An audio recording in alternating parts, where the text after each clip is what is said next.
Bring on the knockouts, indeed. We'll pick up on his last point in a minute, but I want to go back to the earlier part of the interview. It's something he spoke about. We didn't have the spell in the game where we dropped off effectively and gave the incentive to the opposition. That's something I spoke to Arnaud about over in France last week, and it's something that had been a bit of a problem at times this year, where good in a game, and then all of a sudden the intensity drops, you lose focus, and then it gives a pathway back into the match for your opponents. That wasn't the case tonight. Yeah. When you're dominating the game, you have to keep dominating it. You can't sit back and allow the opposition back into it. You have to find a way of keeping on top and keep pressing as much as you can. Even if it's just retaining the ball, but you're dominating it, not allowing them to do anything to affect the scoreline as it was. And we didn't do that tonight. I never at any stage in the game felt that Qarabag was going to be a presence in the match. Once we got the first goal, it was just a matter how many you were going to get, and we got 6. It could have been even more. There was plenty of other opportunities created from the players. But it was just lovely to see everyone happy. There's been a lot of negative talk around the club at the moment. Talk about should the manager leave or not, which I personally don't agree with at all. I think it's a load of nonsense. And it's just nice to see everyone back, believing in each other, trusting each other. And that goes for the manager. It's nice to see him smiling as well, because it couldn't have been easy what he's gone through after everything that was so positive last season. And he knows he's in a transformation period where he's changing the system, he's changing the personnel, and he's trying to get everything right. And it doesn't come automatically. You have to work at it. You'll have some ups and you'll have some downs, but it's how you respond. And they responded so positively tonight. Now can we have a really good second half of the season where everyone gets back to fitness, and then you've got competition for places, and then that confidence and drive going into matches. Well, that's it. He can head home smiling and happy this evening, but he only has a very small window before he has to deal with the reality he's facing, which is a mounting casualty list, and a mounting casualty list in specific areas of the team. Really limited options at the back, Jay. It is going to be a challenge to find a solution. It's all very well doing it for a game like this, but in the Premier League against Newcastle, with what they bring, it's going to be a challenge. Yeah, they will do. We're hoping that the Joe Gomez one, we don't know the ins and outs of it. We're hoping that's just a knock, or maybe like a bit of a dead leg, that maybe the manager felt the right decision was to leave him out tonight, and again get him ready for the weekend. We obviously know the Ibu Konate one is a sad family. A sad family one, so we understand that the manager would have given time off to go and to be with his family, so fingers crossed he can be back as well for come the weekend. So there's 2 players that come back into the picture. The injuries that we have at the minute are probably a little bit more longer term and probably will be back for the weekend, but that week from Saturday to Sunday will then now give the manager a little bit of time to maybe think about going into them next couple of games. What have I got? Who's back, who's fit, can I work on something going into the next lot of games? But leading into Saturday straight away, we'll probably be in his office in the morning he'll be asking us for maybe a couple of extra players, for the extra session for the lads that didn't get on. But a lot of them will probably be wrapped in cotton wool, because it's a quick turnaround again, and they're going to have to get ready against a real fast attacking, difficult, aggressive Newcastle side come Saturday night evening. Yeah, Calvin Ramsey has been in and around the first team at times, on the bench at the weekend, was involved in the League Cup game earlier in the season, probably earmarked to be in your squad for Brighton on Friday. Is there a chance that he's one that maybe comes into the reckoning, just even if it's just as cover for the first team, given where he plays and given how limited the options could be, depending on where Joe is at? Yeah, listen, I don't know the exact ins and outs, but I don't think Calvin was originally planned in the Champions League squad at the start of the season, so that's why he probably wouldn't have been involved tonight. Good leading into the weekend, he's been involved in the squads. I think he'll be potentially, after the injury that we've seen tonight, he'll be around it.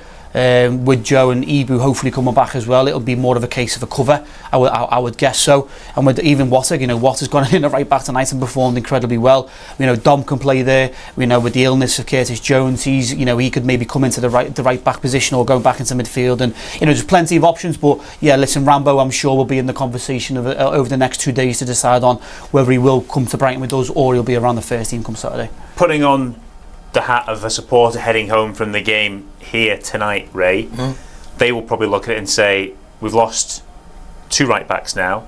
This looks like another short to medium term injury. It's going to be a few weeks. If it's a muscle injury, it could very well be maybe 4 weeks or whatever. We don't know. I'm guessing here, but it's not going to be next week he's back. By the evidence of tonight, the window's open. Go out and buy someone. Is there an argument for that, or is there also the argument that you stick to the long-term approach that the club have operated and done so successfully in the last 5-10 years? Well, there's always been an argument go out and bring someone in, but it's down to the management, it's down to the owners, what they want to do as far as spending money. Do they want to wait till the end of the season and bring in the right personnel that's going to be here for the long-term future rather than a stopgap for a few months? The other things that will be assessed by the coaching staff, the management, they'll all sit down and say, right, where are we? Who's fit? Who's near fitness? Is it a real concern for us? I'd rather look at the positives rather than the negatives. Positives tonight, Ekitike up front, going to be a real player. This lad's going to be an absolute superstar in my opinion. I said it a few months ago, when he first came into the club, I thought all he needed to do was put on a bit of weight. He just needs to get a little bit stronger, but pace, touch, awareness, positional play, I think he's better in the air than what we've seen. I think if you put in the right delivery, this is a player probably we didn't think he was as good as he was going to be, but what I've seen of him, absolutely outstanding. Why don't we start talking about the positives there? Dominic Szoboszlai, he can play it right back, but let's play him in the midfield where he's so dominating at the moment. His attitude in the air, his running ability, you look at him, he's super confident at the moment. He has a real belief in his qualities, what he's about. You can see, I wouldn't say it's arrogance, it's just that he's passing the ball and he knows exactly where it's going to go, and he's just getting around the pitch, he's helping out defensively. Every aspect of his game is there at the moment, it's on point. So that's where you want to play him. I don't think you need to play him at right back anymore. I think them days have gone. You've got to play him in the position where he's going to excel and dominate, and at the minute playing in the midfield for Liverpool at the moment, he's been absolutely outstanding, as he was again tonight. See, it's your job to bring the positivity. It's my job just to, poke it around a little bit. It can't all be sweetness and light. Just to return back to what comes next in the Champions League potentially, I sort of ran through the teams who are kind of in the mix. Again, there's a lot of if, buts and maybes, but at least it's down to four options. Brugge, Galatasaray, Juventus, Atletico Madrid are the four teams potentially in front of us. Is like that one rather than the others, either for ease of progress or just the experience or something different, or you don't care? I think it's probably really difficult to pick. They're all in them areas and in the knockouts for a reason. They've had a decent Champions League run. For me, the most important thing is the Anfield. And I think whoever comes to Anfield, we have to represent ourselves in the way that we have done tonight. Get at them, get the crowd behind you, play the way that we want to play. Anybody that comes here, it'll be electric. The fans will get behind it. It'll be an unbelievable atmosphere, and we have to be fully confident going into it. And just it doesn't matter who rocks up. We have to be Liverpool Football Club and get after them. And we can create. We've had special nights before at Anfield, and I'm sure it'll be an unbelievably special one again going forward into the next. I think what this is showing is there's a lot of good teams that have missed out in the top 8. You've got last season's champions, last season's runners-up, have not made it into the top 8. That's how competitive it's been in many respects, and you're going to get that. But that's not to say that they can't come good in the last 16. So you have to be prepared for whoever you're going to play against. Like we did tonight, you give them the respect that they deserve, but then you go out there and you play to your potential, and that's what Liverpool have done tonight, and that's what they have to do when it gets to the round of 16. Whoever you're going to play against, you have to be prepared and be as professional as you can.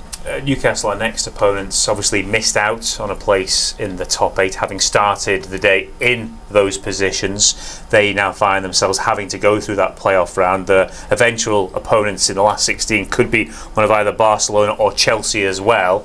I just wonder how the disappointment of tonight might impact on them going into the weekend, Jay. It's sort of two different things. We've had this thumping victory, we've sealed our place, we sort of sailed through, we know we don't have these midweek games to come on the horizon the next month or so. In contrast, they've fallen out of that top 8, difficult games coming up, and they come here potentially more deflated, and also having had a decent workout in Paris against.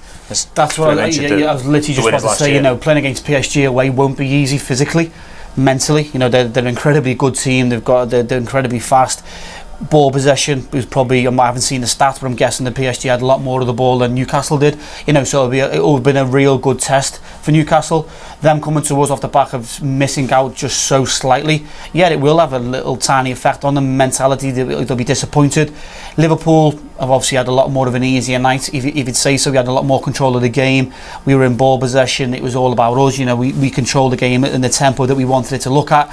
So yeah, if you look at it, they're little small tweaks. Liverpool probably come into the game the weekend maybe with a little bit of an upper hand, but I don't think you can fall into a trap of thinking that it's going to be easy. You know, Newcastle have got a lot of very, very good players. You know, this is Sully coming into form for them. Harvey Barnes, Gordon, even Murphy on the side. You know, they're solid all around and they're a good outfit. So Liverpool are going to have to kind of push everything aside and just concentrate solely on what's happening. I don't think, because what happened tonight, you know, that's a good result for them.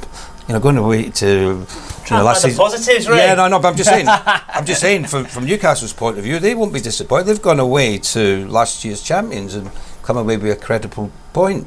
You know, that's a good result as far as they're concerned. You know, a lot of people thought they were going to go there and lose comfortably enough, but they didn't. So they might be buoyed by that coming into the game against Liverpool. Right. It's one thing finding positives for us. Don't find them for the teams we're going to play coming up at the weekend, right? Put it in perspective.